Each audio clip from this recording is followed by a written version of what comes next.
بسم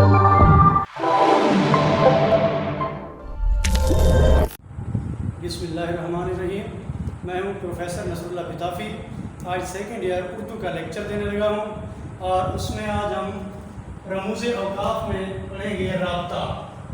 اس سے پہلے سکتہ اور وقفہ آپ کو پڑھا چکا ہوں. تیسرے نمبر پر رابطہ ہوتا ہے. رابطہ کی یہ علامت ہوتی ہے، یہ آپ کو نظر آ رہی ہوگی، اوپر نیچے دو ڈاٹ لگائے جاتے ہیں. اس کو انگلش میں کالم کہتے ہیں. تعریف اس کی کچھ یوں ہے کہ رابطہ کی علامت وہاں استعمال ہوتی ہے جب عبارت میں وقفے سے زیادہ ٹھہراؤ ظاہر کرنا ہو. وقفے سے زیادہ ٹھہراؤ ہوگا تو رابطہ کی علامت استعمال کی جائے گی. اور دوسرا، کسی کا قول نقل کرنے کے لیے اور سابقہ جملے کی وضاحت کرنے کے لیے.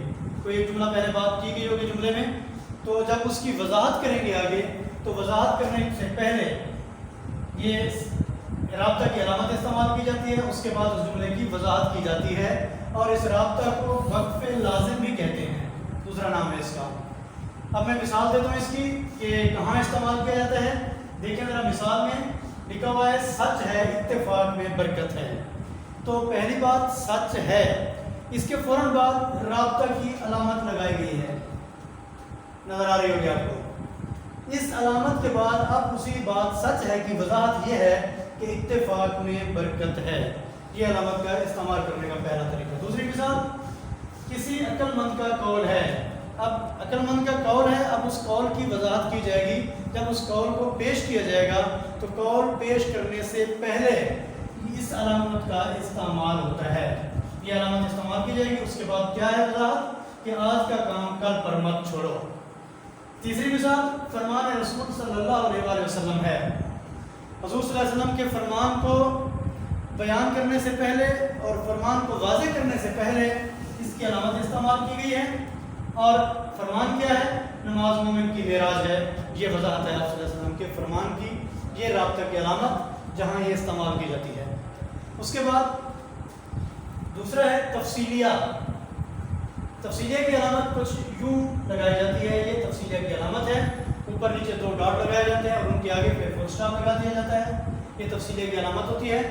اور یہ تعریف اس کی کیا ہے کہ عبارت میں کسی بات کی تفصیلات بتانے سے پہلے جو علامت استعمال کی جاتی ہے اسے تفصیلیہ کہتے ہیں. اور یہ کہاں استعمال ہوتی ہے اور استعمال کرنے کا طریقہ کیا ہے اس کا کہ تفصیلیہ کی علامت لگانے سے پہلے، کہ جہاں تفصیلیہ کی علامت لگائی جائے گی اس سے پہلے حسب ذیل یا درج ذیل کا لفظ ضرور استعمال ہوتا ہے. کوئی بھی بات کی جائے گی تو وہاں حسب ذیل کا لفظ ہوگا اور آگے یہ تفصیلیہ کی علامت لگا دی جائے گی، یا پھر درج ذیل کا لفظ ہوگا اور وہاں اس سے آگے بھی تفصیلیہ کی علامت لگا دی جائے گی. یہ الفاظ لگائے جاتے ہیں. اور مثال دینے لگا میں آپ کو کہ پاکستان کے صوبے حسب ذیل ہیں. آپ دیکھیں حسب ذیل کا لفظ آگے ہے اور اس کے فوراً بعد یہ علامت تفصیلیہ کی لگائی ہوئی ہے. اور ان کی اب کیا ہے کہ پنجاب، سندھ، بلوچستان اور خیبر پختونخوا تمام صوبوں کے نام بتا دیے.